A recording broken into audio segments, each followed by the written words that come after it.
වැටලීමක් කරන්න ගිය මහ ඔය පොලිස් කණ්ඩායමට ප්‍රහාරයක්. දූෂණ මර්දන ඒකකයේ ස්ථානාධිපතිවරයා රෝහල්ගත කරයි.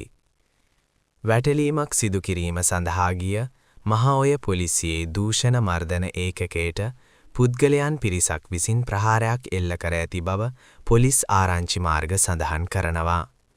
මෙම සිද්ධියෙන් දූෂණ මර්දන ඒකකයේ ස්ථානාධිපතිවරයා තුවාල ලබා මේ වන විට මහ ඔය රෝහලේ ප්‍රතිකාර ලබමින් සිටිනවා. සිද්ධිය සිදු වූ ස්ථානය සහ වේලාව. පොලිසිය සඳහන් කරන පරිදි මෙම ප්‍රහාරය වාර්තා වී ඇත්තේ ඊයේ 31 වන දිනේ මහ ඔය ගල්වලායාය ප්‍රදේශයේදීය. අදාළ ප්‍රදේශයේ සැකකටයුතු ක්‍රියාකාරකම් පිළිබඳ ලද තොරතුරක් මත පොලිස් කණ්ඩායමක් වැටලීමක් සිදු කිරීමට එම ස්ථානයට ගොස් තිබෙනවා. වැටලීම අතරතුර සිදු වූ දේ වෙළඳාම් හෝ නීති විරෝධී ක්‍රියා පරීක්ෂා කිරීමේ අරමුණින් දූෂණ මර්දන ඒකකයේ ස්ථානාධිපතිවරයා ඇතුළු පොලිස් නිලධාරීන් තිදෙනෙකු එම ප්‍රදේශයේ රාජකාරියේ නිරතව සිටියේදී ඒ අවස්ථාවේ එම ස්ථානයට පැමිණි පුද්ගලයන් තිදෙනෙකු පොලිස් රාජකාරියට බාධා කරමින් හදිසියම ප්‍රහාරයක් එල්ල කර ඇති බව පොලිසිය පවසනවා. පොළු වලින් පහර දීම නිලධාරියෙකුට තුවාල. පොලිස් වාර්තා අනුව සැකකරුවන් පොළු වලින් පහර දීම සිදු කර ඇති අතර එහිදී දූෂණ මර්දන ඒකකයේ ස්ථානාධිපතිවරයාගේ දකුණු අතට බරපතල තුවාල සිදු වී ඇත.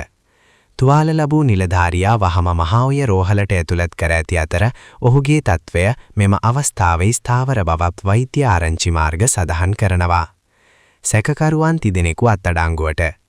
සිද්ධියෙන් පසු පොලිසිය විසින් ක්ෂණිකව මෙහෙයුමක් ආරම්භ කර සැකකරුවන් තිදෙනෙකු අත්අඩංගුවට ගැනීමට සමත් වී තිබෙනවා. මූලික විමර්ශනවලදී අනාවරණය වී ඇත්තේ මෙම සැකකරුවන් පොල්ලෙබැද්ද ප්‍රදේශයේ පදිංචිකරුවන් බව සිද්ධිය සිදුවන අවස්ථාවේදී ඔවුන් අධික ලෙස මත්පාන් පානය කර බීමතින් සිටි ඇති බවය. නීති විශාරදයන් පෙන්වා දෙන්නේ රාජකාරියේ නිරත පොලිස් නිලධාරියෙකුට පහර දීම හෝ බාධා කිරීම යනු බරපතල නීතිමය වරදක් වන අතර එවැනි සිද්ධීන් සම්බන්ධයෙන් දඩුවම් සහ දැඩි නීතිමය පියවර ගැනීමට හැකියාව පවතින බවයි. පොලිස් නිලධාරීන්ගේ ආරක්ෂාව පිළිබඳ අවධානය. මෙවැනි සිද්ධීන් පොලිස් නිලධාරීන්ගේ රාජකාරී ආරක්ෂාව පිළිබඳ නැවත වරක් සමාජයේ අවධානය යොමු කරවමින් තිබෙනවා. විශේෂයෙන්ම දූෂණ, නීති විරෝධී මත්ද්‍රව්‍ය, නීති විරෝධී වෙළඳාම් වැනි වැටලීම් සිදු කරන අවස්ථාවලදී පොලිස් නිලධාරීන් ජීවිත අවදානමක් යටතේ රාජකාරියේ නිරත වන බව මෙම සිද්ධියෙන් නැවත පැහැදිලි වෙනවා. ඉදිරි විමර්ශන අත්අඩංගුවටගත් සැකකරුවන් ඉදිරි දිනවලදී අධිකරණයට ඉදිරිපත් කිරීමද නියමිත බවත් සිද්ධිය සම්බන්ධයෙන් තවත් පුද්ගලයන් සම්බන්ධ වී ඇත්තේ යන්න පිළිබඳව පුළුල් විමර්ශනයක් ආරම්භ කර ඇති බවත් පොලිසිය සඳහන් කරනවා.